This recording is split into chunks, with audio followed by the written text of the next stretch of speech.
This video is for Kevin Jacob. He's looking for a lanyard he can tie onto his flashlight that's about as big as a can of soda. We're going to start by shrinking our paracord so that you can see how much it shrinks. Here I have 36 inches of paracord I'm about to cut. I'm going to remove the inner strands before I throw it into the water. So it only takes a second. I coiled it up so that you can see some of the shrinking action going on. Here we go.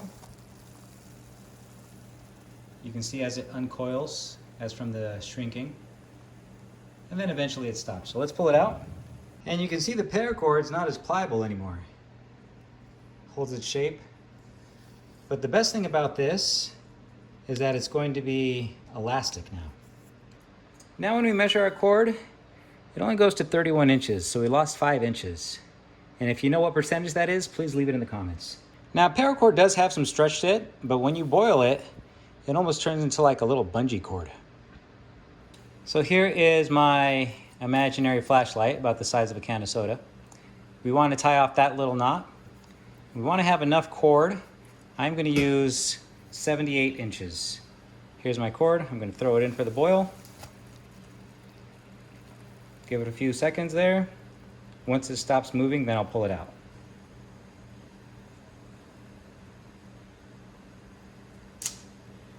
So imagine if I took a single section of cord and I did an overhand knot and I tried to tie it tight, right? This is not going to stay. It's just going to slip right out, okay? So what if I did one complete turn around my soda can, and then I lifted up that centerpiece, and then I did my overhand knot underneath it all.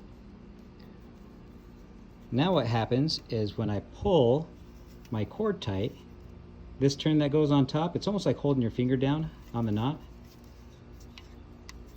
It clamps everything down and it stores all the tension that you put in.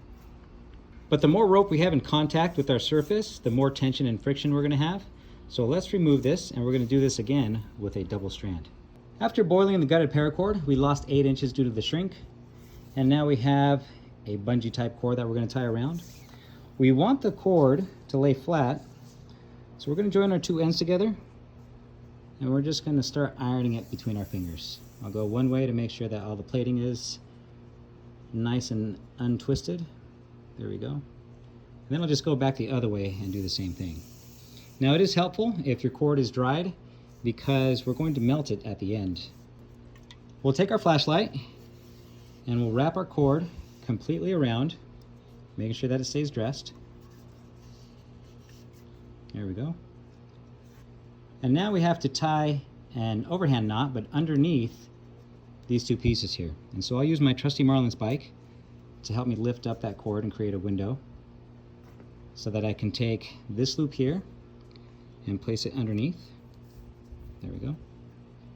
Again, we want to stay nice and dressed. This side is going to go over the top, and I'm going to tuck it underneath again. So we'll just lift this up here. There we go. And thread that through. Okay, let's pull everything tight. Keep it dressed. Oh, looks like we're crossed here on the other side. Let's see what we need to do for that.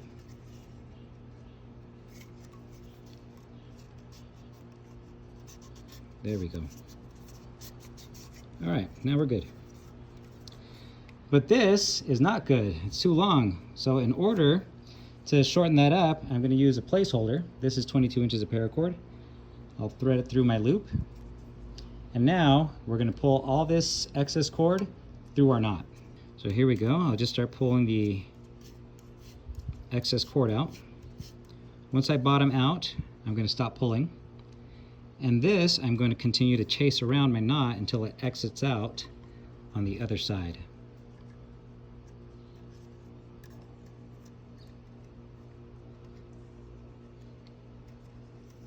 Okay. Now this can be tricky. We want to make sure that this does not slide around as we pull it through. There we go. Okay. Now we use our placeholder as a handle, and we take our other section of cord and we're just going to pull it tight. Okay. This is about 1 inch long. If we want to do it again, we can chase it again, which I am going to do. So here we go, let's do that again. I'll start pulling on this outer piece and it's going to start tightening up that loop.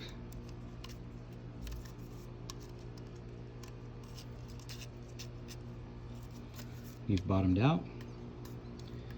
Okay, now we have less to chase this time, but I can feel the tension wiggling free as I pull it around. Okay. There we go. All right, let's do that one more time.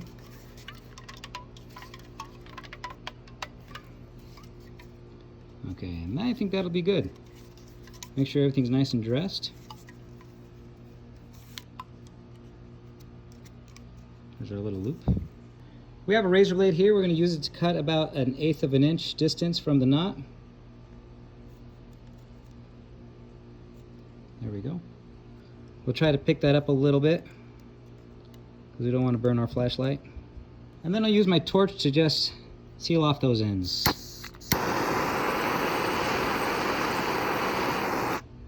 So there you have it. That is the option I would use to tie off to a soda can size flashlight. Now here I did 1 turn. Here I did 2. You can see that there is extra cord.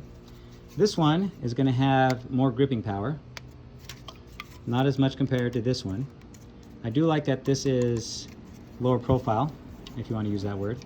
But one thing you can do if you don't want to have so many wraps is take some super glue and you can place it over the cord and you almost laminate it with the super glue. You just need to make sure you leave enough time for it to dry. And it'll saturate through to the flashlight and it'll grip on there as well. Now here's an extra bonus feature with this lanyard knot. As you're getting ready to open your soda, you can store your marlin spike and then you'll just pop it off and everybody thinks you're cool. Check out how the can collapsed from the tension of the knot once I opened it.